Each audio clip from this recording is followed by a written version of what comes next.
Say, praise the Lord. Purihin ng Diyos, palapakan natin ating Panginoon sa oras na ito. Hallelujah, sa biyaya ng Panginoon, ang bawat isa sa atin ay tumatayo.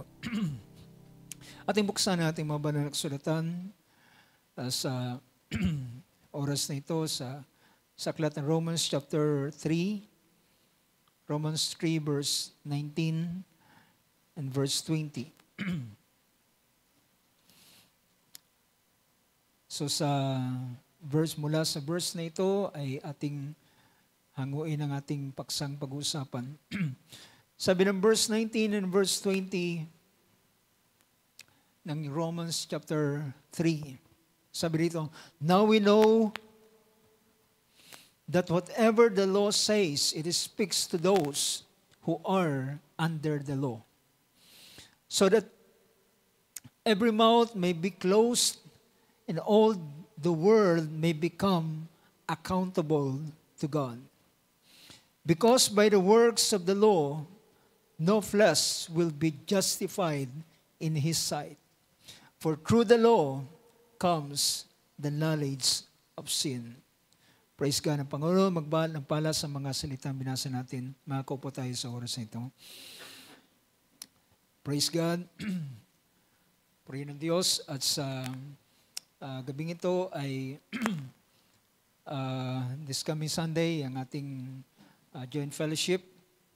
So ating patuloy na isama sa panalangin ang gawain yan ng Diyos ang magpala sa buong maghapon at sama natin sa prayer ang mga tagapangaral, mga tagapagsalita, na maghatid ng mga salita ng Diyos. At maasa ko na lahat ng bagay ay sa pamamagitan ng mga tinig, ng mga mangaral ay sa likuran nito ay naroon ang mensahe ng Diyos na gusto niyang ipaabot sa bawat isa sa atin. So, ang ating Panginoon siya ay personal na nangungusap sa bawat individual. Yun po yung tinatawag na hiwaga ng salita na ating Panginoon. Ito ay tinig o boses ng isang mangaral, pero behind those words ay pangungusap ng Panginoon personal sa buhay ng bawat isa ng mga anak ng Diyos. So, ganoon ang biyaya at kapangyarihan ng mga salita ng ating Panginoon. So siya ay gumagawa na personal sa bawat isa sa atin. Praise God. At alam kong ang bawat isa ay merong ganitong mga karanasan sa iba't ibang mga pagkakataon at sa buhay ng bawat isa sa atin.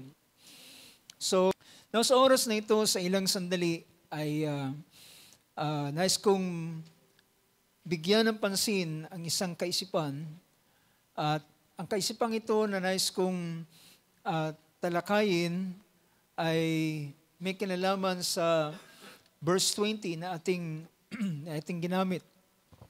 At dito ay ating bibigyan ng pansin about justified in the sight of God. Justified in the sight of God. Ito ay ang ariing ganap sa mata, sa harapan o sa mga mata ng Diyos. Now, alam niyo na ang ating Biblia na binabasa ay hindi lamang po ito basta kasulatan. Makikita natin na ang Bible na ating binabasa ay alam natin na ito'y tinawag na Old and New Testament.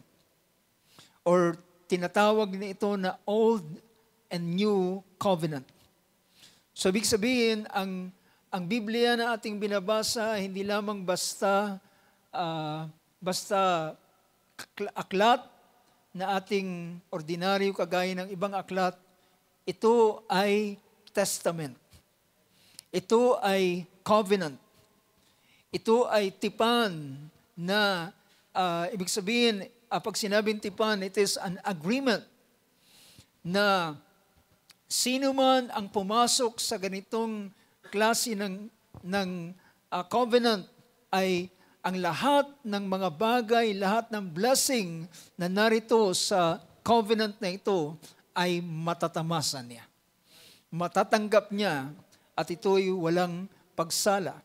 So, the reason kung bakit nagkaroon ng tinatawag na New Covenant, New Testament, dahilan yung Old Covenant ay hindi sapat para kulang. Sabihin natin na ang Old Covenant ay hindi, ito ay kulang at mahina at hindi niya magawang ibigay ang lahat ng blessing sa mga tao ng tipan. Dahilan sa kanilang failure, sa failure nila na masunod ang tinatawag na agreement na ito sa Old Covenant, ay hindi maibigay ng Diyos ang blessing sa bawat isa. So dahilan sa hindi magawa ng Diyos na maibigay ang blessing, ay gumawa siya ng panibagong paraan ng tipan upang ang blessing ay lubos na makarating sa bawat isa na magiging kabahagi ng bagong tipan. So this book is Book of Covenant, tinawag ito na all the New Testament, all the New Covenant.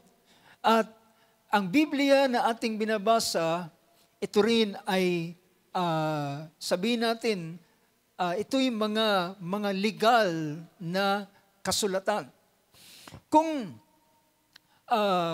ang mga ginagamit po sa tinatawag na sa korte o sa court ay mga bagay na mga legal na bagay. Alam nyo, ang Biblia ay nasa ganong kategorya na ang mga bagay na ginawa ng Panginoon ay hindi ito basta lamang kanyang ginawa, kundi ginawa niya ito ayon sa isang legal na paraan upang ito ay lubos na maibigay sa bawat isa at hindi ito kayang mabawi ng sinuman. So, dahilan kapag ang isang bagay ay binigay lamang without na walang kasulatan, na hindi sa legal na paraan, alam nyo, pwedeng may mga lumitaw na bagay at pwedeng mabawi yung mga bagay na ibinibigay sa isang tao. Pero kapag ang isang bagay ay dinaan sa isang legal na paraan at sa isang matibay na bagay, ito ay hindi na pwedeng mabawi pa. Say amen to that. So ganoon ang Biblia, ganoon ang salita ng Diyos. And that's the reason, mga kapatid, kahit man yung mga yung tinatawag na ang bawat isa na sumampalataya ay binigyan ng karapatan na maging anak ng Diyos. Hindi lamang ito basta titulo o katawagan na anak ng Diyos. Ito ay ginawa ng Diyos upang maging legal niyang maibigay ang mana sa mga anak ng Diyos. Alam natin na ang binibigyan lamang ng mana ay yung anak. Yan ang dahilan bakit tayo ay tinawag na anak ng Diyos, upang maibigay sa atin legally ang mana, tinawag itong mana, yung mga blessing ng mga makalangit na blessing, ito ay kanyang in-enclose, ginawa niya itong inclusive sa tinatawag na pagiging ear ng bawat isa upang sila ay maging tagapagmana. So ganon kainam ang bagay na ito.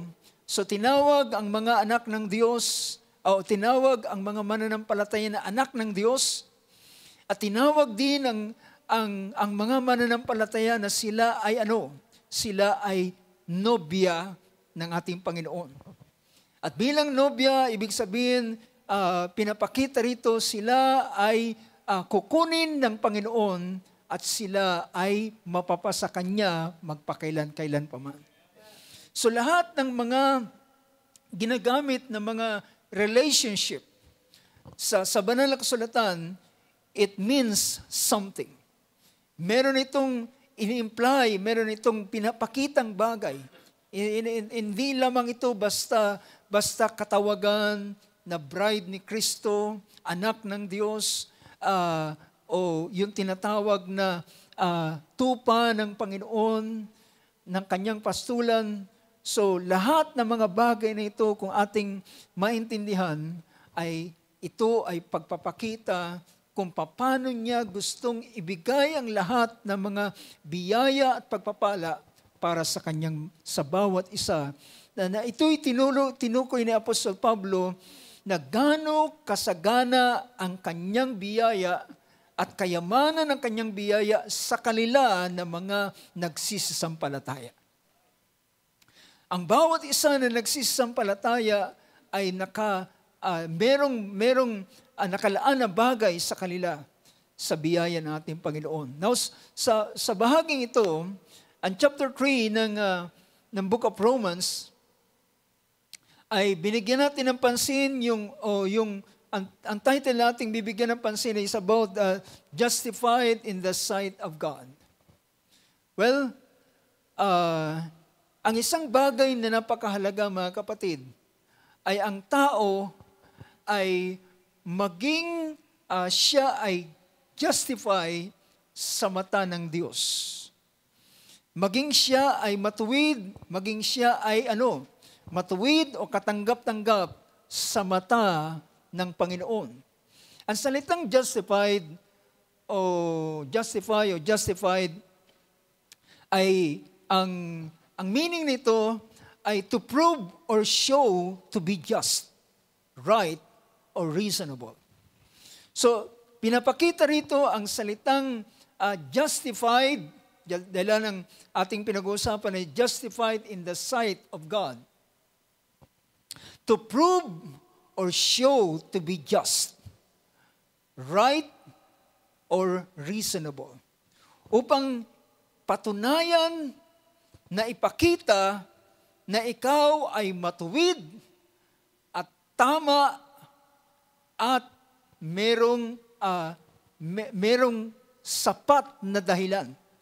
Yung salitang reasonable, yung salitang justify, ay pinapakita na merong reasonable o may sapat na dahilan.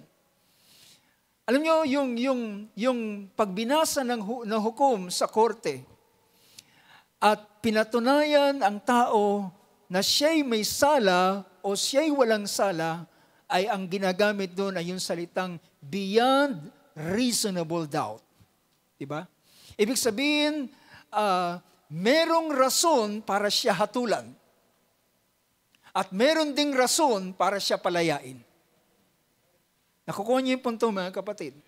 There's always a reason why a certain person is to be judged or to be justified. Merong sapat na dahilan. So yun yung bagay na pinapakita. Now, ano ang sapat na dahilan para ang isang tao ay maging katanggap-tanggap sa harapan ng Diyos? Ano yung sapat na dahilan para siya ay patunayan na matuwid, tama, at merong dahilan para siya tanggapin ng Panginoon? Diba? So yun yung bagay na sa panahon ng ating pagtayo sa harapan ng Diyos, ay tayo ay hihinga ng sapat na dahilan para tayo ay tanggapin ng Panginoon. Kapag merong isang tao in question, ay naririnig natin sa mga legal na mga sa court, or minsan pag sila'y pinapadalhan ng tinatawag na show cause order. Pag sinabing show cause order, ipakita mo yung dahilan bakit hindi ka nila ikukulong. Yun yung tinatawag na show cause order. So ngayon, sa harapan naman ng Diyos, ay dapat mapatunayan ng bawat isa sa harapan ng Diyos na siya ay tatanggapin ng Diyos. Alam nyo, tayong sa mata ng tao ay napakadali nating ibigay ang hatol. Napakadali nating ibigay ang hatol kapag pwede natin sabihin ang taong ito ay, yung mga tao ay madaling magsabi na ang taong ito ay punta sa langit. Ang taong ito ay mapapahamak. Mapupunta siya sa impyerno. So, ganun kabilis, kadali ang tao. Dahilan, ang tao ay nakatingin sa ano? Nakatingin siya sa panlabas na mga bagay na nangyayari. Naalala ko ang sabi ng Panginoon nang si Samuel ay utusan ng Panginoon dahilan siya ay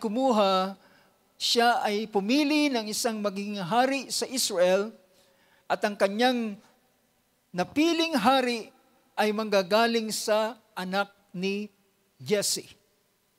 At si Samuel ay pumunta doon sa bahay ni Jesse at pagdating niya roon ay ang buong lugar na yon ay nahintakutan.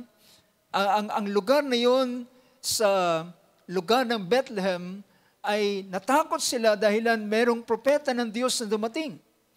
Dahilan kapag ang propeta ng Diyos ay dumarating, dalawa lamang ang pwede mong asahan, is either peace or judgment. At nung dumating si Samuel ay natakot sila, ngunit sabi ni Samuel, wag kayong matakot, naparito ako upang maghandog sa Panginoon at inanyayahan niya ang pamilya ni Jesse. At ang utos sa kanya ng Panginoon ay langisan, buhusan ng langis ang kanyang pipiliin na magiging hari ng Israel. At siya ay, based on his experience, ay nakita niya kung ano ang qualification na meron si King Saul. Si King Saul ay matipunong katawan. Sabihin natin na yung itsura niya ay talagang mukhang hari.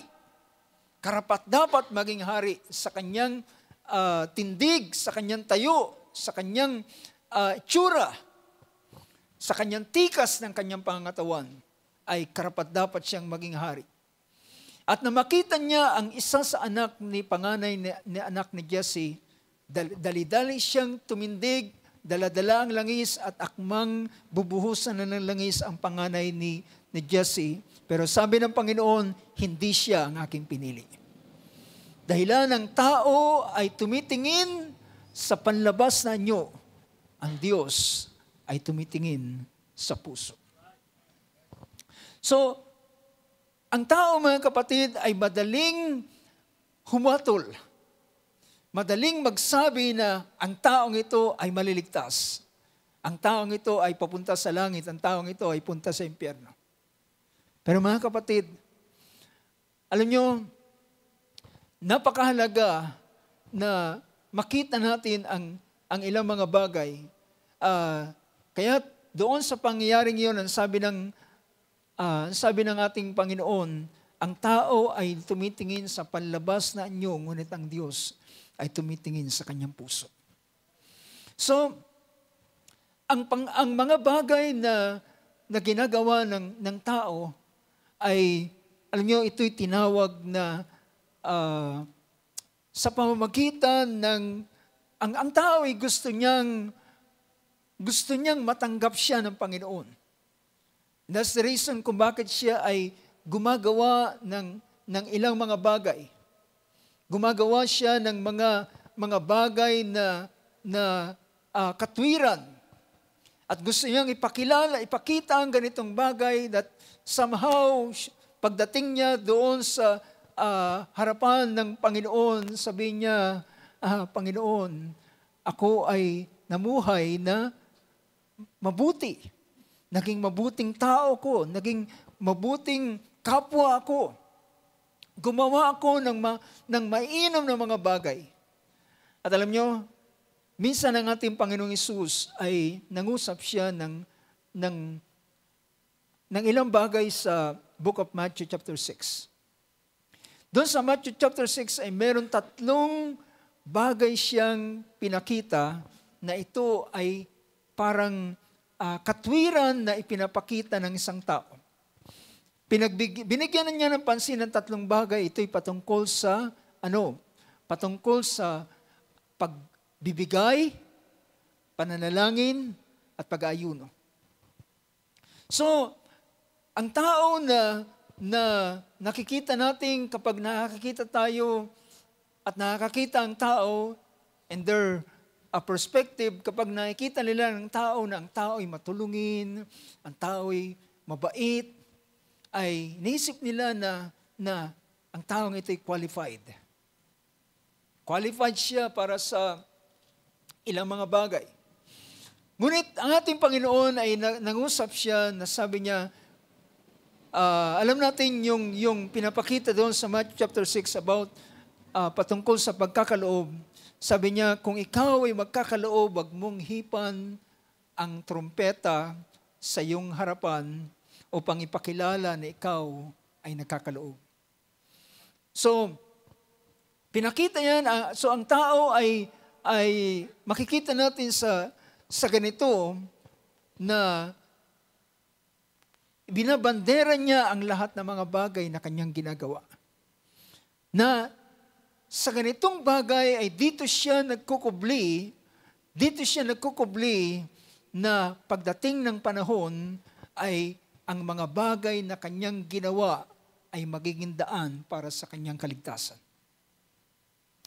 Ang ilan naman ay sabi ng ating Panginoon, ang ilan ay nananalangin sa mga kanto at sa mga sinagoga at ngunit ang sabi ng Panginoon, tinanggap niyo na ang inyong mga ganti. Sa isang pahayag pa ay pinakita niya na kapag kahit man sa pag-aayuno ay sinabi ng Panginoon, huwag silang magpapakita na ang kanilang mga anyo ay gloomy, ang kanilang mga itsura ay para ipakita na sila'y nag-aayuno. Well, lahat ng ito, ang tawag dito is hypocrisy. Ang tawag dito ay pagpapaimbabaw, wika ng ating Panginoon, at ito ay hindi katanggap-tanggap sa harapan ng Diyos. Well, maring sa paningin ng tao ay hahangaan sila. Tatanggapin ng tao ang ganitong bagay. Ngunit sa harapan ng Diyos ay hindi ito magiging katanggap-tanggap. Dahilan sa harapan ng Diyos ay merong ibang standard na kanyang inilagay. At ang paningin ng Diyos ay sa paningin ng Diyos ay napakataas ng standard na kanyang gustong makita. Meron pang isang pangyayari sa banal na kasulatan patungkol sa 2 lalaki na sila ay dumulog sa templo. Ito ay sa Luke chapter 18, verse 9. Ang verse 9 ay nagsabi ng ganito, ito yung dahilan bakit ang ating Panginoon ay nagturo ng ganitong parabola. Sabi niya, He also told this parable to some people who trusted in themselves that they were righteous. Ito po yung masabi natin na isang delikado sa buhay ng isang tao na kanyang ang kanyang tiwala ay nasa kanyang katwiran.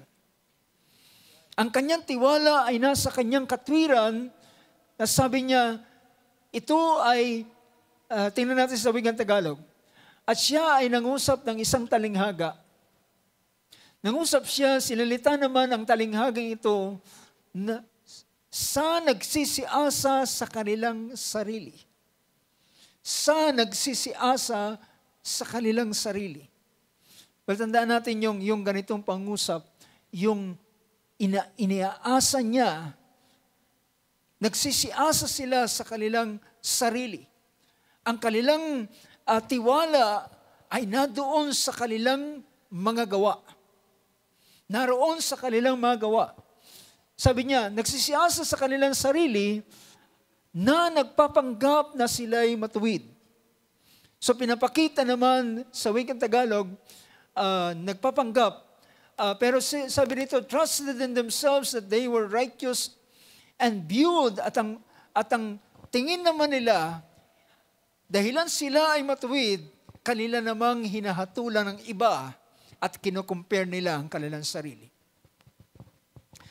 At sinabi rito patungkol sa dalawang lalaki, ang isa'y Pariseyon at ang isa'y tax collector, yung maniningil ng buwis, na sila ay nanalangin. Sabi ng verse 11, ang Pariseo, sabi niya, ang Pariseo ay nakatayo at nanalangin sa kanyang sarili ng ganito sa Diyos. Nakikita niyo kung gaano siya ka-confident sa kanyang kalalagayan. And you know, totoo na ang righteousness ay nagdadala sa isang tao sa tinatawag na isang confidence. Ngunit, iba kapag ang tao ay nagtiwala na lamang doon sa kanilang katwiran. Sabi niya, nakatayo at nanalangin sa kanyang sarili ng ganito sa Diyos. Pinapasalamatan kita na hindi ako gaya ng ibang mga tao, mga malulupig, mga liko, mga lalunya, hindi man lamang gaya ng maniningil ng buwis na ito. At kinumpara niya ang kanyang sarili, hindi ako gaya ng maniningil ng buwis na ito. And usually mga kapatid, sa panahon ng ating Panginoon, ay kilalang kilala nila yung mga tax collector.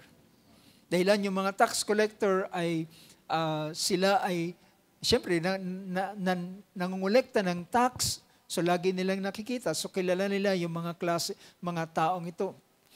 At nagpasimula siya ng usap sa verse 12 na sabi niya, makalawa akong nag-aayuno sa isang linggo, nagbibigay ako ng ikapo ng lahat kong kinakamtan. At sabi niya, so, pinakita niya ang lahat ng bagay na kanyang ginagawa. So, sa puntong ito ay makikita natin yung sinabi ng ating Panginoon na sila ay nagtitiwala sa kanilang sariling katwiran. At ang pagtitiwala sa sariling katwiran ay hindi ito kailanman pwedeng tumayo sa harapan ng Diyos. Gaano man ang tao katuwid, gaano man ang tao kabuti sa harapan ng Panginoon. Well, ang sabi ng banal na kasulatan, naalala ko ang sabi ng ating Panginoon sa Matthew 23, ating isang suliranin sa panahon ng ating Panginoon, sa sobrang kanilang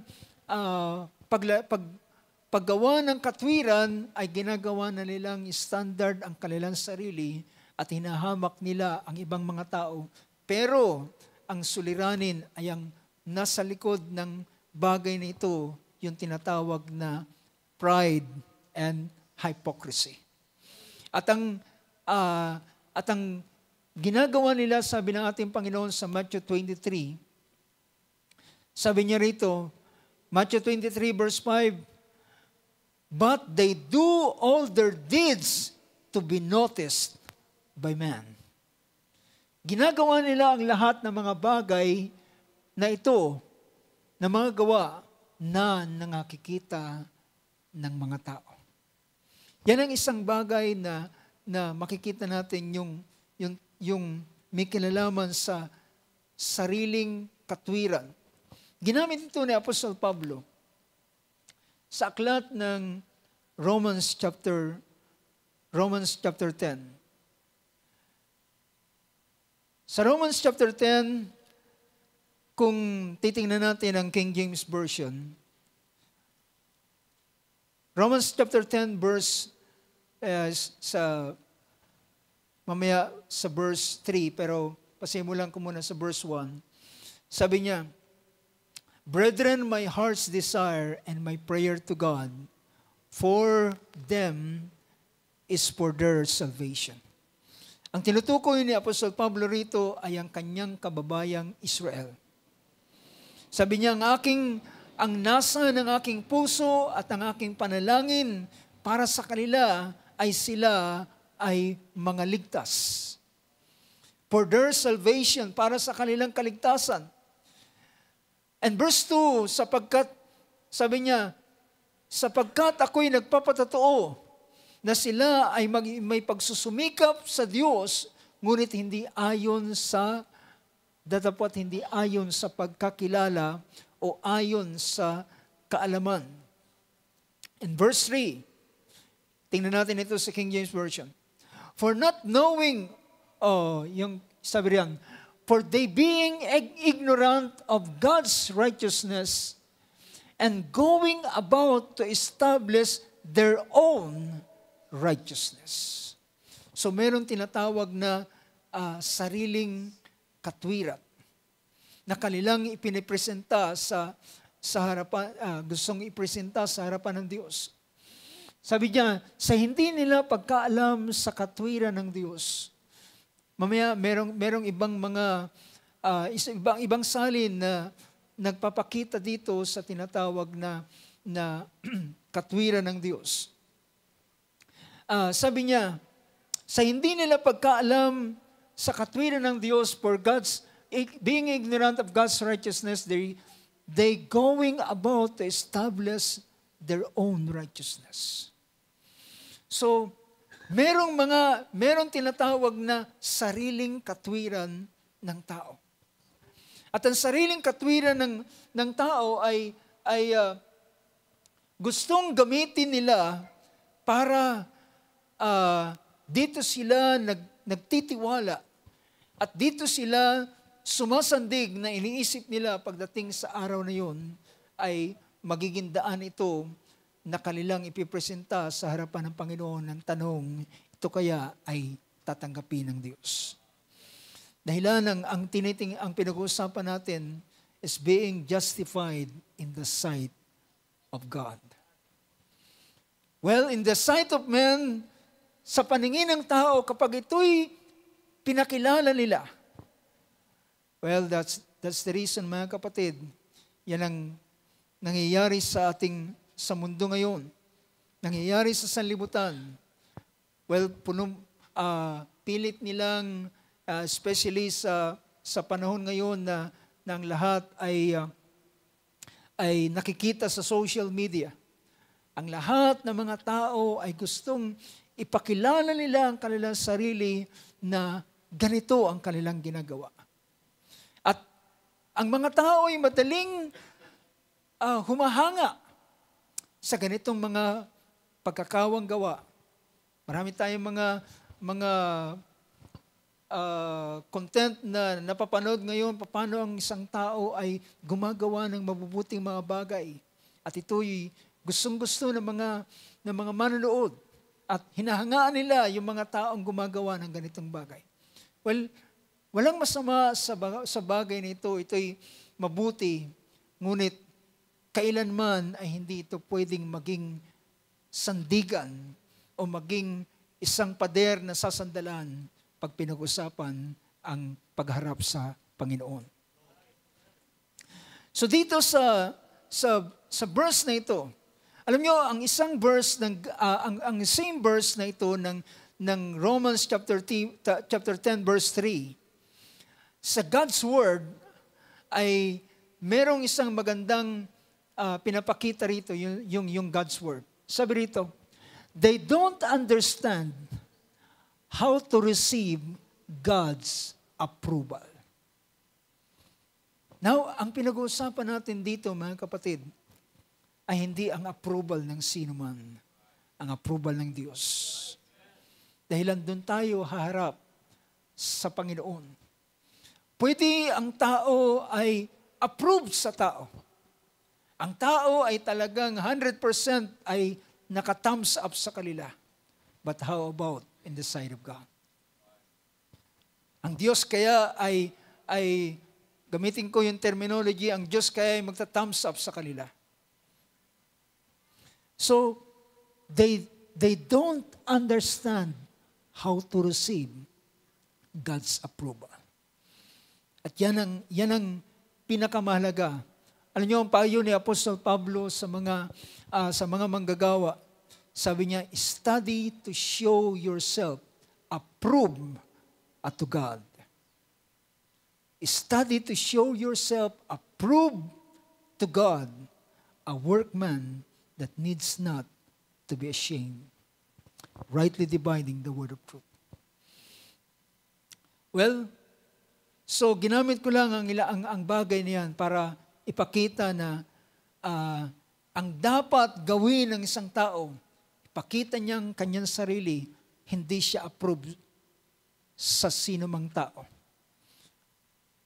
Maring sa harapan ng tao ay disqualified ang sino man, disapproved ang sino man, pero ang pinakamahalaga, ang approval ng Diyos. Well, ito ay ginawa ng Diyos sa ating Panginoong Hesus nang kanyang sabihin, "This is my beloved Son in whom I am well pleased." Now dito, so yung verse na yun na ating binabasa ay pinapakita, they don't know God's approval. So they try to set up their own way to get it.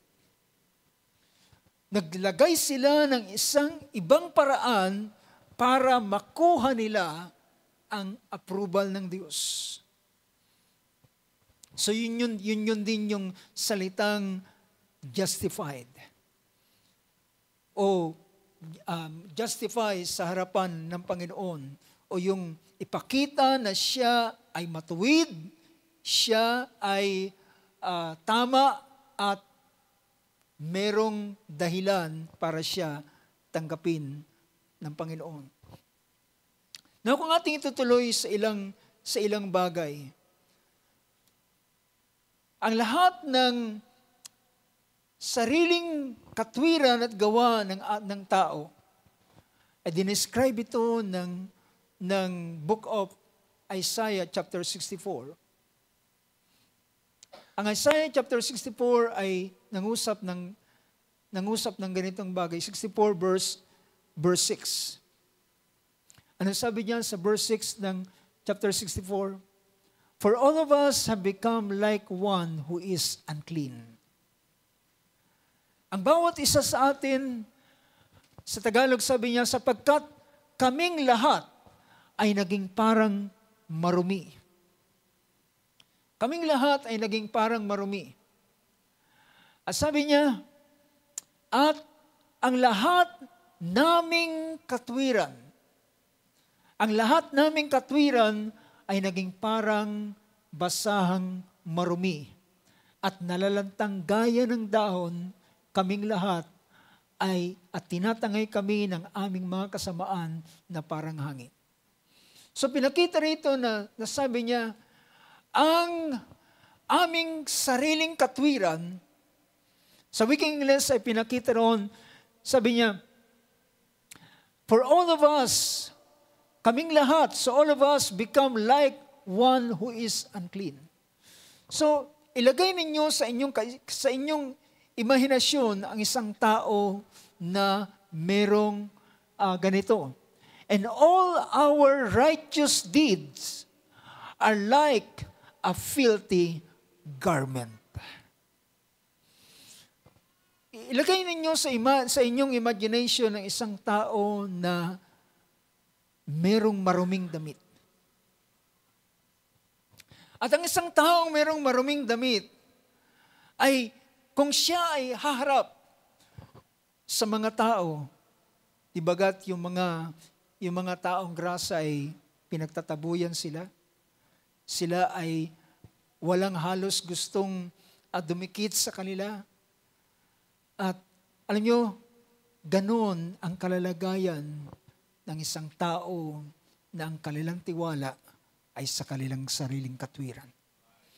Ang kanilang inihaharap sa Panginoon ay ang kanilang sarili na merong maruming damit. So, sabi niya, at lahat ng aming mabuting gawa ay kagaya ang lahat ng aming katwiran ay naging parang basahang marumi. You know, sa ganitong bagay, merong isang description ang Book of Zechariah, chapter 3. Zechariah chapter 3. Dinescribe ito ng prophet na si Zecharias patungkol sa isang lalaking si Joshua na siya ay high priest. Now, imagine, ang taong ito na si Joshua ay siya ay isang high priest. At nang siya ay humarap sa Panginoon, sa isang pangitain ni Zacarias ay nakita niya. Sabi rito, sa verse 1, then he showed me Joshua, at pinakita niya sa akin si Josue na pangulong saserdote, high priest. Imagine na ang taong ito ay high priest na nakatayo sa harap ng anghel ng Panginoon at si Satanas na nakatayo sa kanyang kanan upang maging kanyang kaaway. Sa ibang version dito, sa English ay hindi lamang ito kaaway, pero merong isang term na mas magandang makita na ang gawain ni Satanas. Sa verse 1, then he showed me Joshua, the high priest, standing before the angel of the Lord, and Satan is standing at his right hand to accuse him. To accuse him. Siya ay akusahan. At sabi rito, the Lord said to Satan, the Lord rebuke you, Satan. Indeed, the Lord has chosen Jerusalem, rebuke you. Is this not a brand plucked from the fire? And verse 3, now Joshua was clothed with the filthy garments and is standing before the angel. Si Josue na high priest. Alam niyo ba ang high priest, mga kapatid? Ang high priest ay sila yung tumatayo sa pagitan ng Diyos at ng tao. At bilang sila ay haharap sa Diyos, ay ang Diyos ay pinagpagawa sa panahon ni Moses sila Aaron at ang kanyang mga anak na priest ng tinatawag na holy garments. Yung holy garments na ito ay para sila ay humarap sa Panginoon at ang Diyos ay tanggapin sila. At sila ay para mag-represent sa bayan ng Israel at ang Diyos ay tanggapin sila. Kung titingnan natin ang aklat ng Exodus chapter 28, ang garment na ito ay merong ganitong nire-represent. Para saan? Sabi ng Panginoon sa chapter 28 ng pinakita niya, verse 1. Sabi rito, verse 2, you shall make holy garments for Aaron your brother. Ikaw ay gagawa ng mga banal na kasuotan kay Aaron na iyong kapatid. For what purpose? For glory and for beauty. For glory and for beauty. Ito'y para sa karangalan, kaluwalhatian at sa kagandahan. At sabi ng sumunod na pangungusap sa verse 4, sabi ng verse 4, tingnan natin sa Tagalog ang verse 4. Sabi niya, at ito ang mga kasuotang kanilang gagawin, isang pectoral, isang ephod, at isang balabal, at isang tunika, tinahing, sabi rito, guhit-guhit na dagaan niyong parisukat, isang mitra, pamigkis, at kanilang igagawa ng mga banal na kasuotan si Aaron, niyang kapatid, at ang kanyang mga anak, upang ano? Upang mga siwa sa akin sa katungkulang saserdote. Upang sila ay, ibig sabihin, ay tanggapin ng Panginoon. Now, pinapakita rito na ang garment na isusuot nila ay hindi ito disenyo ng sinuman. Hindi ito disenyo ng magandang mananahi, magaling na mananahi. Ang disenyo nito ay ang Diyos, ang siyang nag-design. So, pinakita niya yung klase ng damit na gagawin para sa high priest na ito. Sabi rito, merong breastplate, merong ephod, merong robe, may tunic, a checkered work, a turban, and a sash, and they shall make holy garments for Aaron, your brother, and his sons, that he may minister as priest to me. Now, kung ang mga high priest na ito ay haharap sa Diyos ng kanilang sariling garment, hindi sila tatanggapin ng Panginoon. So yun ay paglalarawan na kapag ang isang tao ay harap sa Diyos, well, ang damit na dapat na kanyang suot-suot ay hindi damit sa kanyang sarili. Naalala natin ang dalawang lalaki at babae sa halaman ng Eden, nang sila'y magkasala, ang ginawa nila ay nagtahi sila ng puno ng dahon ng igos. At ginawa nilang pantapi, ginawang apron, ginawang pantakip sa kanilang katawan. At yun, nang sila'y haharap na sa Diyos, ay nagtago sila. Dahilan, alam nila na hindi nila pwedeng iharap sa Diyos ang ganitong klaseng kasuotan na meron sila. Kundi ang ginawa ng Diyos ay siya ay gumawa ng balat ng hayop na siyang pinantakip sa kanila.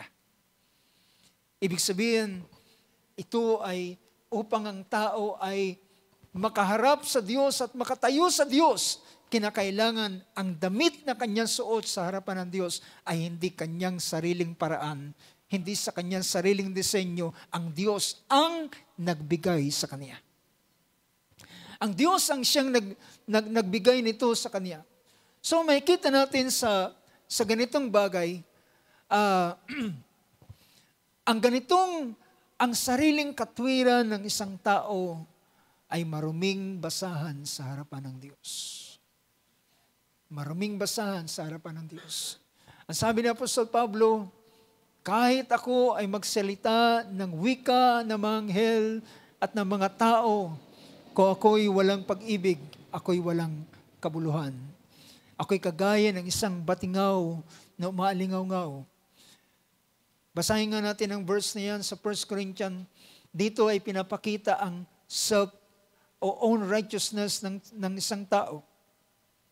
Verse 1 in chapter 13 ng 1 Corinthians. Kung ako'y magsalita ng wika ng mga tao at ng mga anghel, datapot wala akong pag-ibig. Ang pag-ibig na ito ay ang pag-ibig ng Diyos. Ako'y naging tanso na tumutunog at batingaw na umaalingaw-ngaw. Ibig sabihin,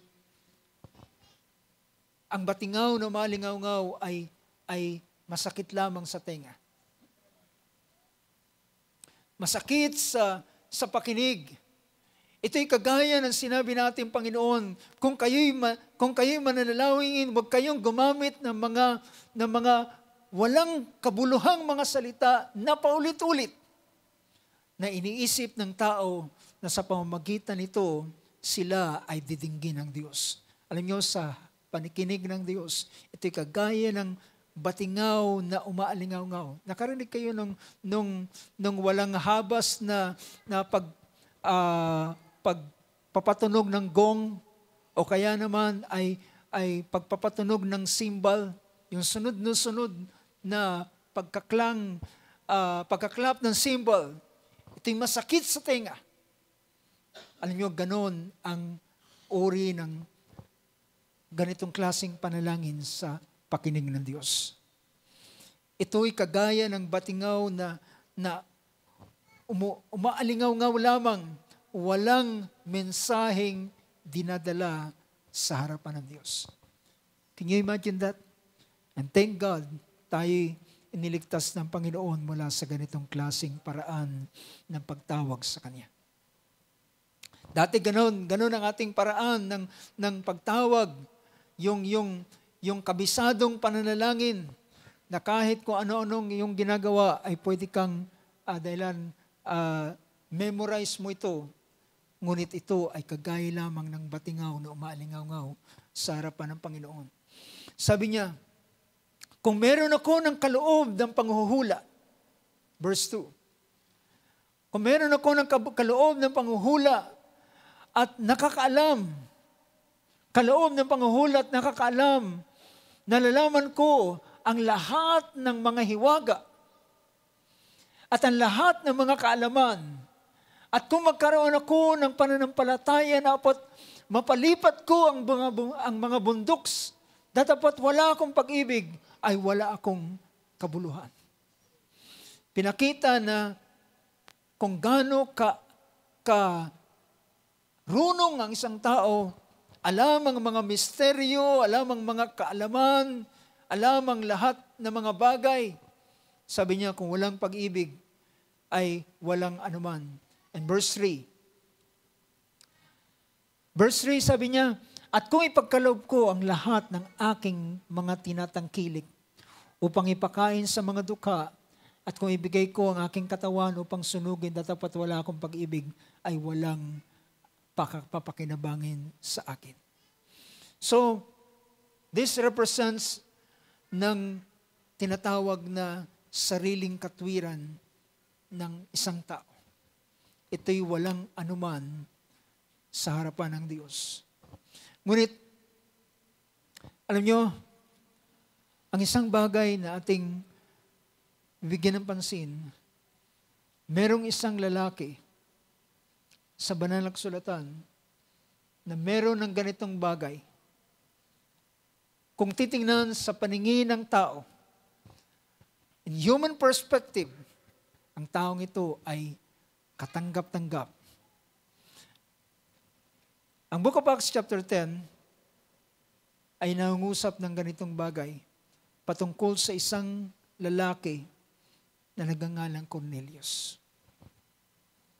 Tingnan niyo ang pangungusap na ito. Ang verse 1 ay dinescribe, verse 1 and verse 2 ay dinescribe ang lalaking ito. Sabi ng verse 1, sabi niya, may isang lalaki nga sa Caesarea na nagngangalang Cornelio, senturyon ng pulutong na tinatawag na pulutong Italiano. Isang taong, isang taong masipag sa kabanalan. Matatakotin sa Diyos, siya at ang buong sambahayan at naglilimos ng marami sa mga tao at laging nanalangin sa Diyos. Well, kung tayo ang titingin sa taong ito, sapat na at kapag siya'y namatay, ay siya'y tatanggapin ng Diyos. Nakuha niyo ba yung ganitong bagay? Ganito, in human perspective, kapag tiningnan si Cornelius, mapaglimos, mabuting tao.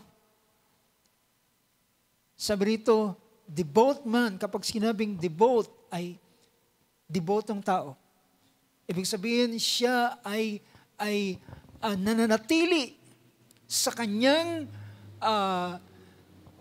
sa kanyang prinsipyo sa buhay, na ito ay ang bigyan ng lugod. At ang sabi niya, devout man, isang tao na natatakot sa Diyos. Hindi lamang siya, kundi kasama ng kanyang buong sambahayan. Ganun niya, siya ay naging impluwensya sa kanyang pamilya. At sabi rito, and gave many alms. At siya ay nagbibigay ng tulong sa marami. At sabi rito, gave many alms to the Jewish people and prayed to God continually. At siya'y nanalangin sa Diyos na palagi. Para sa akin, sapat na kung titingnan ko, sapat na ito para tingnan siya na siya'y tatanggapin ng Diyos. Kung siya'y mamamatay, kung siya'y paroroon at harap sa harapan ng Panginoon. Ngunit alam nyo, we know this story, nang siya'y habang nananalangin ang Diyos, ay nagsugo ng kanyang anghel, at nakita niya sa isang pangitain ang isang anghel, o siya'y binigyan ng isang pangitain, at nakita niya ang isang anghel na siya'y kinausap.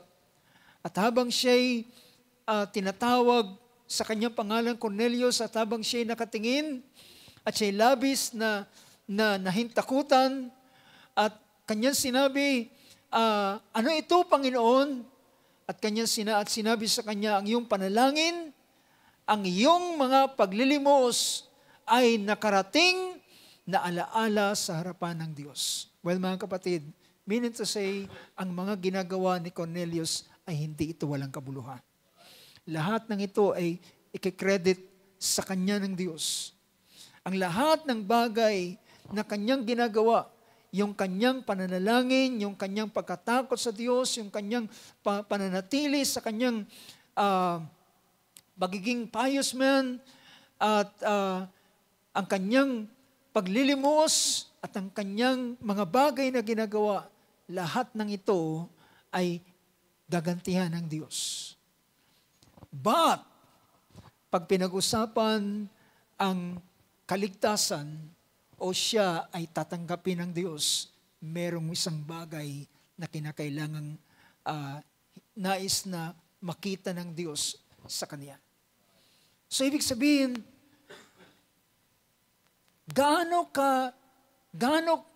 naalala ko yung sabi ng ating Panginoon, maliban na inyong higitan ang katwiran ng mga Pariseo at ng mga Saduseo, ay hindi kayo papasok sa kaharian ng Diyos.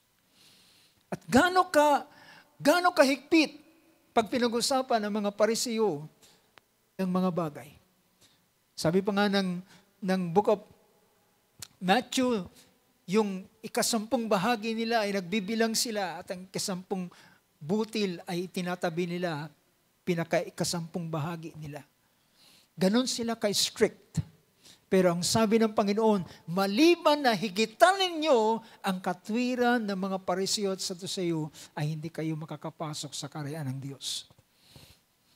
At narito, kung titingnan natin, ito yung tinatawag ng ating Panginoon na kahigitan sa katwiran ng mga Pariseo at ng Saduseo.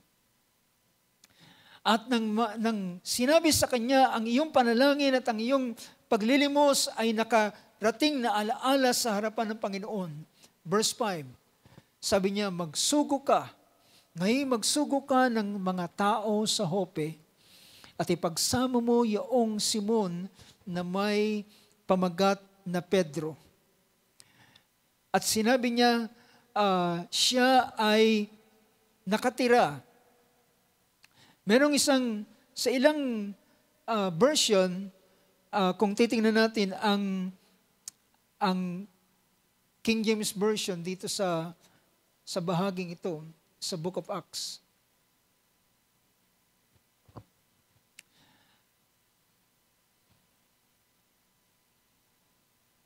Dito muna sa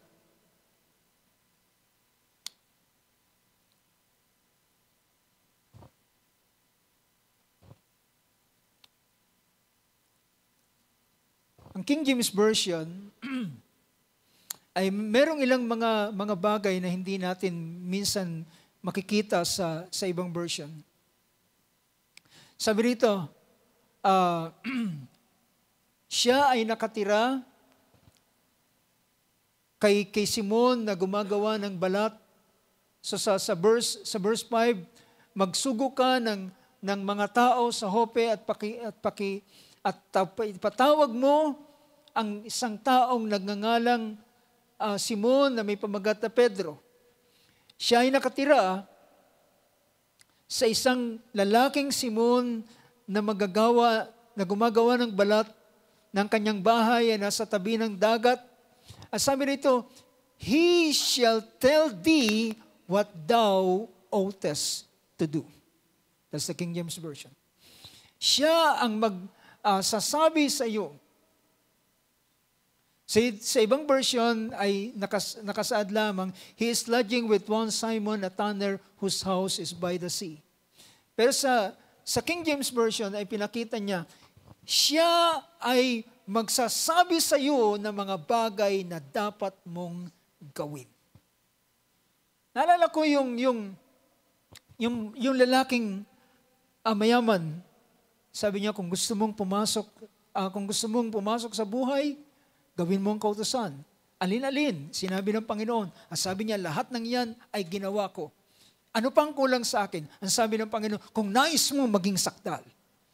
Ibig sabihin, kung nais mong maging kompleto, yung salitang perfect, kung nais mong maging makumpleto, dahilan ang pamumuhay ng matuwid at may katwiran ay isang bagay, pero kung nais mong maging kompleto, sabi niya, pagbili mo ang iyong tinatangkilik, pumarito ka sa akin at sumunod ka sa akin. So ang completion ng isang tao upang siya'y makaharap sa Panginoon ay hindi lamang ang kanyang mabubuting gawa, kundi meron siyang bagay na kinakailangan. At sabi rito, patawag mo si Simon at siya ang magsasabi sa iyo, he shall tell thee what thou oughtest to do. Siya ang magsasabi sa iyo kung ano ang bagay mong dapat gawin. Hindi pa ba sapat ang kanyang pagkatakot, ang pamumuhay sa kabanalan? Hindi pa ba sapat ang kanyang paglilimos? Hindi pa ba sapat ang kanyang pamumuhay na mayroong kabutihan? But I can say, it is not. Hindi pa rin sapat. Pag pinag-usapan ang kaligtasan at pinag-usapan ang pagharap sa Diyos o pang ikaw ay tanggapin, those things are not enough. Those things are just, sabi ng Isaiah chapter 64, ito'y kagaya lamang ng filthy garments sa harapan ng Panginoon. Siya ang magsasabi sa iyo ng bagay na iyong gagawin, dapat gawin. At ang sunod na pangungusap dito, so, sa isang version, sa isang bahagi naman, nang si Pedro ay pumaron na, sabi rito ng verse 21, verse 21, nang si Pedro ay pumaroon dahilan on the other end, ang Panginoon naman ay nagpakita naman ng pangitain kay Pedro nang siya ay mawala ng saglit ng malay at nakakita siya ng pangitain. At sabi ng verse 21, ay pinakita roon, nang si Pedro ay bumaba at siya ay nanaog, narito merong mga taong naghahanap sa kanya at tinanong niya anong dahilan bakit sila ay pumaroon. Verse 22, sabi ng verse 22, as sinabi nila, ang senturyong si Cornelio na isang matuwid at matatakutin sa Diyos at may mabuting pagkatao sa buong bansa ng mga Hudyo ay pinapag-unawaan ng Diyos sa pamamagitan ng isang banal na anghel na ikaw ay paparoonin sa kanyang bahay at upang makarinig sa iyo ng mga salita. Paparoonin upang makarinig sa iyo ng mga salita. And that's the reason, mga kapatid, si Apostol Pablo ng kanyang sinulat, ang patungkol sa katwiran ng Diyos na tatanggapin ng tao sa pamamagitan ng pananampalataya. Sinabi ni Apostol Pablo sa Romans chapter 10, sabi niya, paano silang mananampalataya kung wala silang napakinggan? At paano silang makikinig kung walang mangangaral? At paano merong mangangaral kung walang isusugo? So, ang bagay na ito, sinugo ng Diyos si Pedro. On the other end ng pangitain, ang Diyos ay nangusap kay Pedro, sumama ka sa kanila, huwag kang mag-alinlangan. Sa kabila na sila'y mga Gentile at walang ganitong pakikisama ang mga Hudyo. Hindi sila nakikisama ng ganito sa mga Gentile na katulad ng isang Roman centurion at ang kanyang mga kasamahan. Pero siya ay sumama. Sabi ng Panginoon, sumama ka sa kanila. At sabi doon sa pangitain, huwag mong tawaging marumi ang aking nilinis. So to hear a message from you, at nang sila ay, nang siya'y dumating, nang siya'y dumating doon, si Pedro ay nangusap at nangaral sa kanila ng mga patungkol kay Kristo Jesus. At sila ay tumanggap ng Espiritu Santo. This is very special mga kapatid. Dahilan ang paraan ng Diyos, ang pinaka-protocol ng Panginoon, kinakailangan ng tao magsisi, magpabautismo, mapatawad ang kasalanan, saka darating ang Espiritu Santo. Pero dito ay tinanggap kagad nila ang Espiritu Santo sa kabila na hindi pa sila nababautismohan. Why? Dahilan, una na silang nilinis ng Panginoon. Hindi pwedeng tawaging marumi ang nilinis na ng Panginoon. Dahilan sila'y nilinis na ng Panginoon, suddenly binigay ng Diyos ang kanyang Espiritu. Pero ang chapter 11, nang si Peter ay kina-question ng mga Hudyo, patungkol sa kanyang ginawa. Bakit ka nagpunta sa mga Gentile? Ito ang sagot ni Pedro. Pinaliwanag niya, pinakita niya yung pangitain, diniscuss niya sa kanila yung pangitain na pinakita ng Panginoon at kung paano siyang nakakita ng isang kumot na merong tali sa apat na sulok at may mga hayop na marurumi na naroon at sinabi sa kanya, kumain ka at kumatay ka at kumain at sinabi niya, wala pang maruming bagay ang pumasok sa akin. As a Jew, ay hindi niya ginagawa ang ganitong bagay. Sabi ng chapter 11 ng Book of Acts, verse 9. Sa verse 9 ay sabi rito, ngunit isang sumagot na ikalawa ang tinig mula sa langit, ang nilinis ng Diyos ay huwag mong ipalagay na marumi. At ito'y nangyaring makaitlo 3 times at muling binatak ang lahat sa langit. At narito pagdakay nagsitayo sa sa tapat ng bahay na aming kinaroroonan ng 3 lalaki na mga sinugo sa akin buhat sa Cesarea. At iniutos sa akin ng Espiritu na ako'y sumama sa kanila na huwag magtangi at magsisama naman sa akin at nagsisama naman sa akin ang 6 na kapatid at nagsipasok kami sa bahay ng lalaking iyon. At next verse, at kanyang sinaysay sa amin kung paanong nakita niya ang anghel na nakatindig sa kanyang bahay at nagsabi sa kanya, magsugo ka sa Jope at ipagsama mo si Simon na may pamagat na Pedro, na siyang magsasaysay sa iyo ng mga salita na ikaliligtas mo. He will speak words to you by which you will be saved. Siya ay magsasalita ng mga salita sa iyo na siyang magiging daan ng iyong kaligtasan. At ito ay ang mga salita patungkol kay Kristo. At sila'y nagsisampalataya at sila'y nabautismuhan sa pangalan ng ating Panginoon.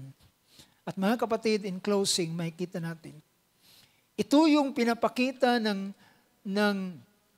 banal na kasulatan na isang bagay na ang tao ay tatanggapin sa harapan ng Diyos. Ano ito? Ito ay ang ginamit na, sabi rito ng chapter 3 ng Romans. Binanggit natin ito kanina. Pero sabi rito, pinakita niya, now we know that whatever the law says speaks to those who are under the law. 3:19 ng Romans. So that every mouth may be closed and all the word may become accountable to God, because by the works of the law, no flesh will be justified in His sight. By the works of the law. Yung katwiran ng isang tao na kanyang ginagawa sa kanyang sarili ay hindi niya ito pwedeng iharap sa harapan ng Diyos at hindi rin ito tatanggapin ng Panginoon. By the works of the law, no flesh will be justified in His sight. At ang isang bagay na pangungusap ni Apostol Pablo na kanyang ipinakita, nasabi rito sa Book of Philippians chapter 3 verse 9.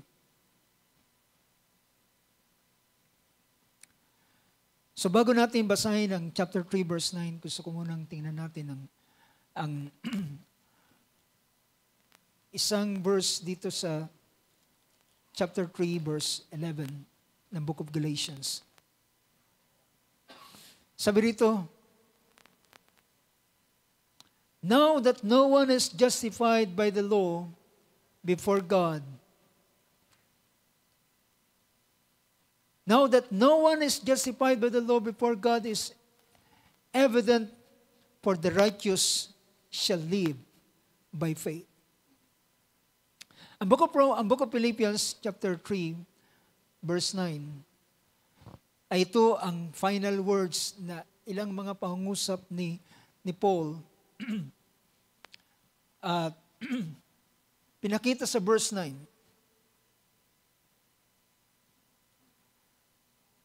Kung ating itataas ang ilang pangungusap na pinahayag ni Paul sa verse 1, sabi niya sa verse 1 ng chapter 3,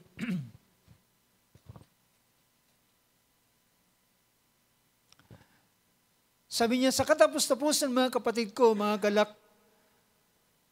galak kayo sa Panginoon, at sa pagsulat ko nga sa inyo ng mga gayon ding bagay, sa akin ay tunay na hindi nakakangalay, ngunit sa inyo'y katiwasayan.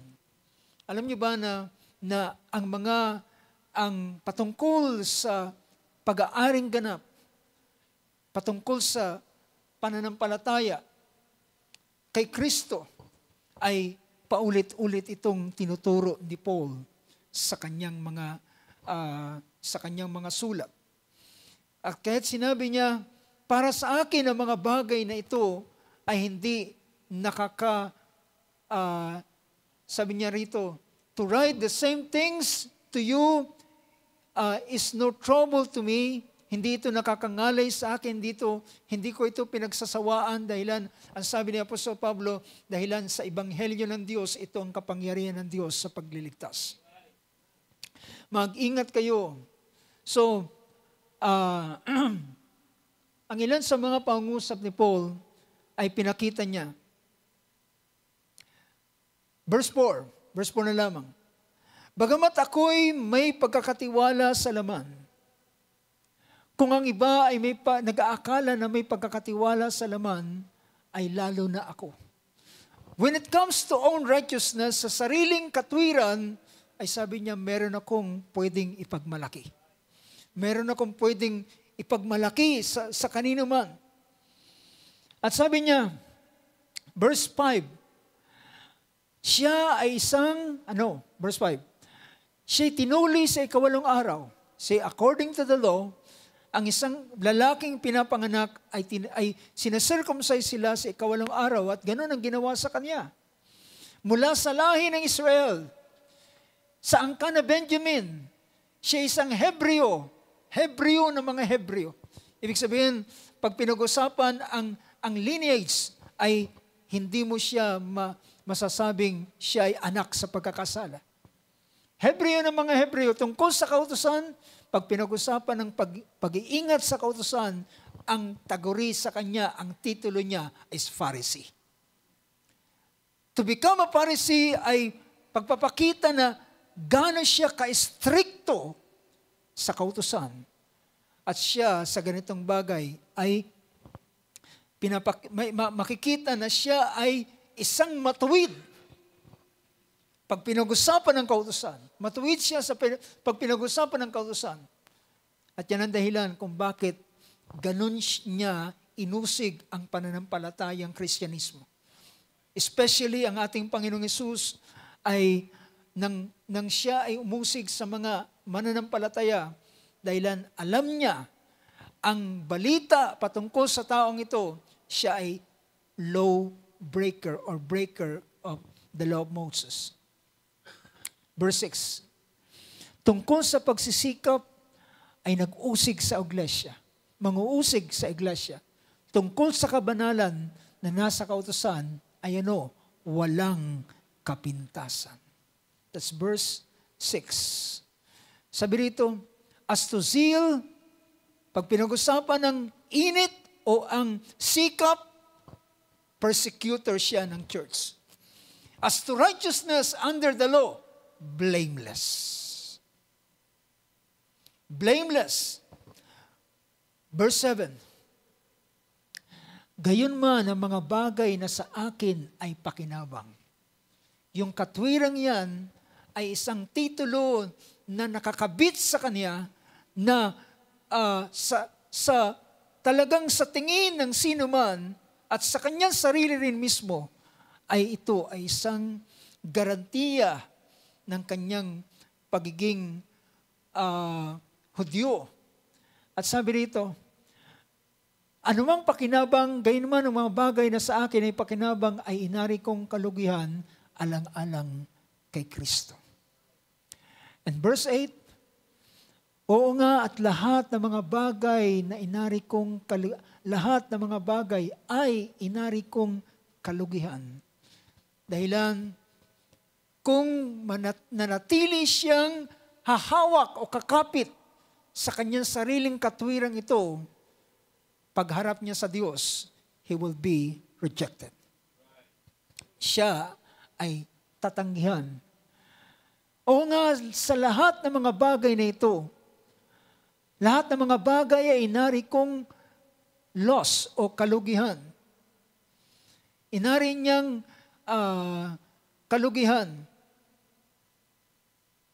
At sabi niya, Kalugihan dahil sa dakilang kagalingan ng pagkakilala kay Kristo Jesus na Panginoon ko, na alang-alang sa Kanya'y tiniis ko ang kalugihan ng lahat ng mga bagay at inari kong sukal lamang upang tahumihin ko si Kristo. Dahilan ng pagpapakilala ni Apostol Pablo kung ang tao ay mananangan sa katwiran ng kautusan, siya ay hindi tatanggap ng biyaya. Nahulog siya sa biyaya. Verse 9, at ako'y masumpungan sa Kanya na walang katwiran aking sarili sa makatwid bagay sa kautusan, kundi ang katwirang sa pamamagitan ng pananampalataya kay Kristo, ang katwirang ng buhat sa Diyos sa pamamagitan ng pananampalataya. Upang sabi niya, at ako'y masumpungan sa Kanya na walang katwirang aking sarili. Dahilan kung ito lamang ang ipipresent ng tao sa harapan ng Diyos, hindi siya tatanggapin ng Panginoon. Alam niyo kung bakit? Kulang. Anuman ang bagay na gawin ng isang tao, ang sabi ng banal na kasulatan, ang tao ay nagkasala at di nakakaabot sa pamantayan ng Diyos, sa kalawalatian ng Diyos. Kapos pa rin. Dahil ang sabi ng Panginoon doon sa lalaki na sinabi ko kanina, if you want to be perfect, yung salitang perfect is complete. Ang magkukumpleto ng katwiran ng isang tao ay ang pagsunod kay Kristo. Sa makatwid bagay, sabi niya, at ako'y masumpungan sa Kanya na walang katwirang aking sarili sa makatwid bagay sa kautusan, kundi ang katwiran sa pamamagitan ng pananampalataya kay Kristo.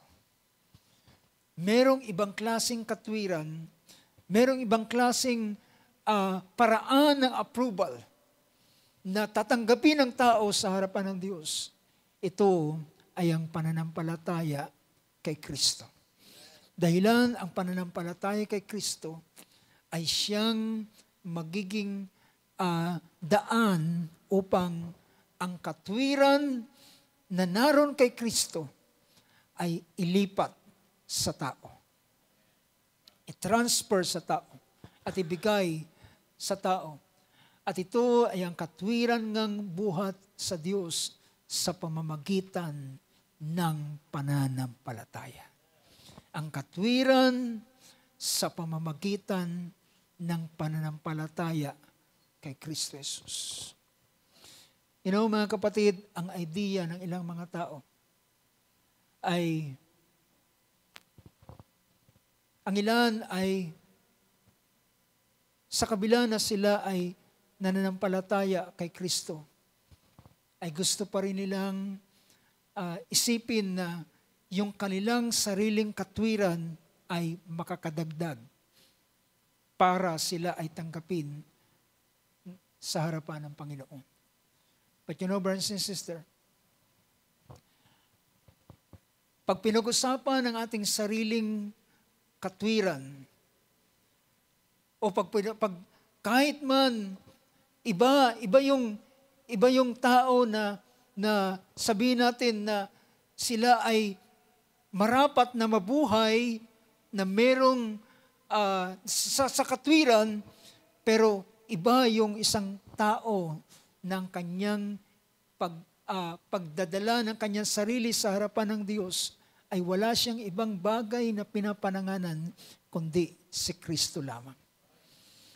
At sabi ni Apostol Pablo, gusto kong humarap sa Diyos sa araw na yon na walang anumang daladalang bagay maliban ng aking pananampalataya kay Kristo. Walang anumang porsyento sa atin. It's all 100% kay Kristo. Walang anumang porsyento na ating ginawang anuman Ang ating ginawang anuman ay hindi ito makakapagdagdag para sa ating kaligtasan. At ang tanging paraan lamang ay walang iba kundi ang ating Panginoong Hesukristo.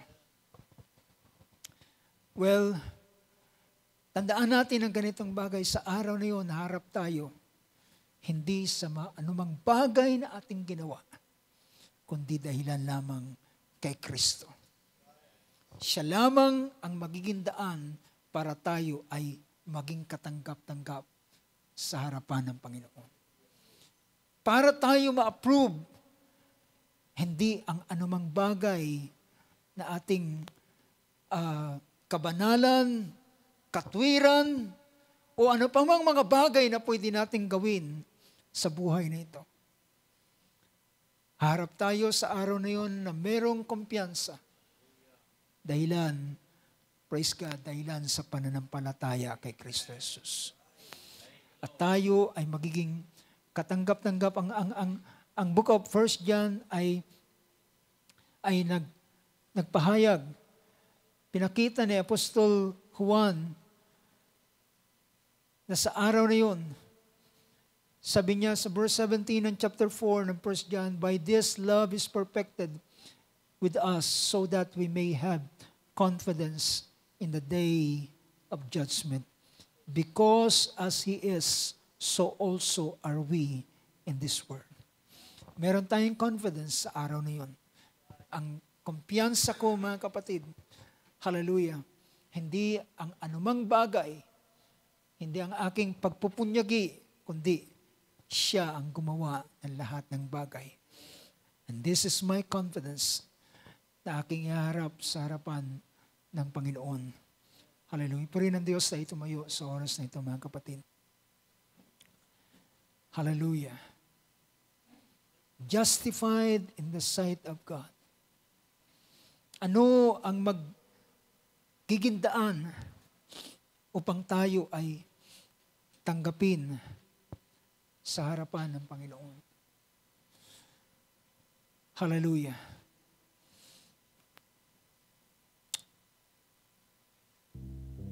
Minsan iniisip natin ang ating mga sariling pagsusumikap. Pero ang ginawa ng ating Panginoon ay sukdulan na. Ito ay hanggang sa katapusan ng ating paglalakbay sa buhay na ito. Sabi ng isang awit, hallelujah, our salvation is paid in full. Ang ating kaligtasan ay binayaran ng buo at wala nang kulang na ano pa mang bagay.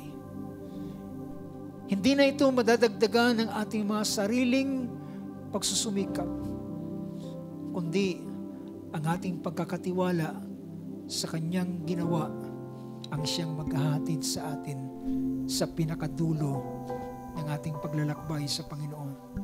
Dahilan siya, He's the author and the finisher. Siya ang nagpasimula at siya rin ang magtatapos ng ating pananampalataya. Praise God. Hallelujah. Buti natin muli ang awit na inawit natin kanina. It's the simple song, I love Him because He first loves me.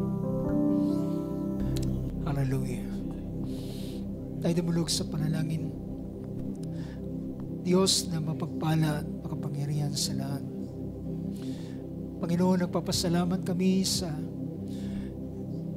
minsan nakabayaran na yung ginawa, Panginoon. Ang lahat ng bagay na dapat na hinihingi sa amin, Lord God, ay hindi namin kayang i-produce, Lord. Hindi namin kayang gawin sa aming mga sarili, Panginoon. Ngunit salamat, merong isa na gumawa nito. Merong isa na sa katuparan ng bagay na kailanman na hindi namin kayang ibigay, Panginoon.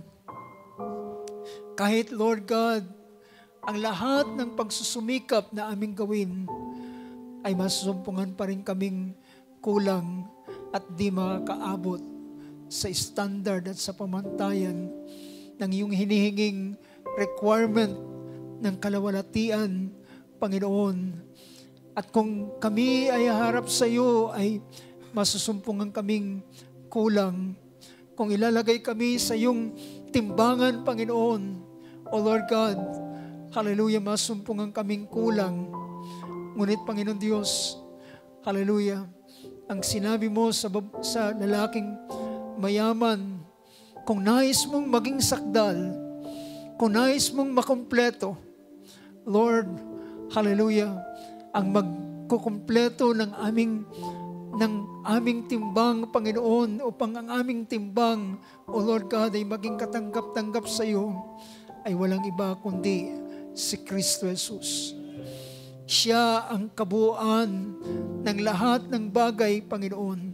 Siya ang magpupuno ng lahat ng mga bagay na kailangan namin upang kami ay makatayo sa iyong harapan. Lord God, hallelujah.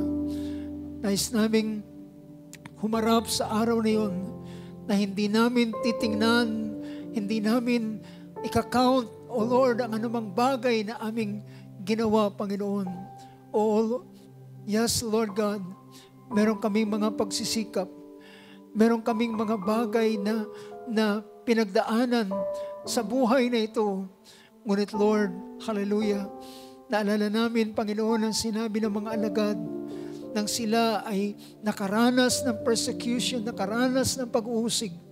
Ang mga bagay na ito'y tinanggap nila na merong kagalakan dahilan nakita nila na sila ay naging kabahagi man lamang sa hirap, hallelujah, ni Kristo Jesus. O Lord God, ang anumang bagay na sinabi ng iyong mga salita, sinabi ng Apostol Pablo, ang kapigatian na maranasan namin sa buhay na ito ay hindi kayang itumbas sa kalawalatian na naghahantay sa iyong mga anak, Panginoon, sa bawat isa sa amin.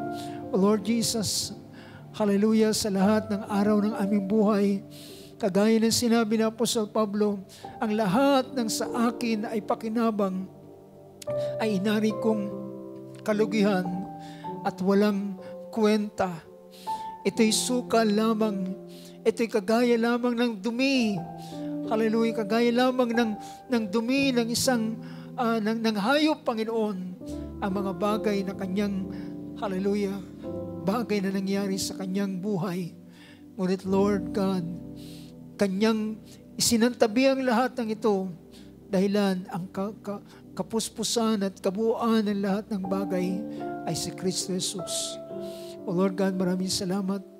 Bayan mo, Panginoon, sa gabing ito ang bawat isa sa amin na mga tinubos, na mga nakaranas ng iyong biyaya at kagandahang loob, ay mananatili kami na ang aming pananampalataya ay kay Kristo Jesus lamang, na ang aming kaligtasan ay tanging sa Kanya lamang at sa pananampalataya lamang namin sa aming Panginoong Jesucristo. O Lord God, wala nang iba pang bagay, hallelujah, na kinakailangan kundi ang aming pananampalataya sa tapos na ginawa ng aming Panginoong Hesus, na siyang nagsatisfied sa Diyos Ama, na siyang naging dahilan kung bakit ang kapatawaran ng kasalanan ay ikinawad mo at ang biyaya ay sumagana at ngayon kami ay nagtatamasa ng kaligtasan. Lord God, salamat sa gabing ito, Panginoon. Salamat sa iyong mga salita, Lord. Hallelujah. Ito kami ay mananatili sa mga salitang ito at sa iyong biyaya na iyong pinagkaloob sa bawat isa sa amin sa tanang araw ng aming buhay hanggang sa kami ay umarap sa iyong luklukan, Panginoon. Lord, maraming salamat sa mga salitang ito. Pagpalain mo ito sa puso ng bawat isa sa amin. At Lord God, ito'y pagpalain mo rin naman sa mga puso ng mga tao, Lord. Hallelujah, na nais mong palapitin sa iyo. At maging daan ito upang ang bawat isa, Panginoon, ay kilalanin nila ang iyong ginawa upang sila'y maging katanggap-tanggap sa iyong harapan. Panginoon, maraming salamat sa oras na ito. Ang pagpapala mo'y sumabawat isa. Ikaw ang magpala, Lord God, sa aming pagtatapos. At ikaw rin ang magpala, Lord, sa darating na fellowship, sa darating na Sunday, Lord. Ang biyaya mo ay pasaganain mo sa aming kalagitnaan, Lord God. Sa oras na ito, nais namin balik sa iyo ang buong kapurihan, buong kaluwalhatian, buong karangalan sa pangalan ng aming Panginoong Jesucristo. Amen. Amen and amen. Parapakan natin Panginoon sa oras ito. Praise God. Praise God. Shall we say, praise the Lord? Purihin ang pangalan ng ating Panginoon. Napakadakila ng kanyang biyaya sa bawat isa atin. Ano pa ang ating kakailanganin sa paglalakbay na ito, binayaran ng lahat ng ating Panginoong Jesucristo.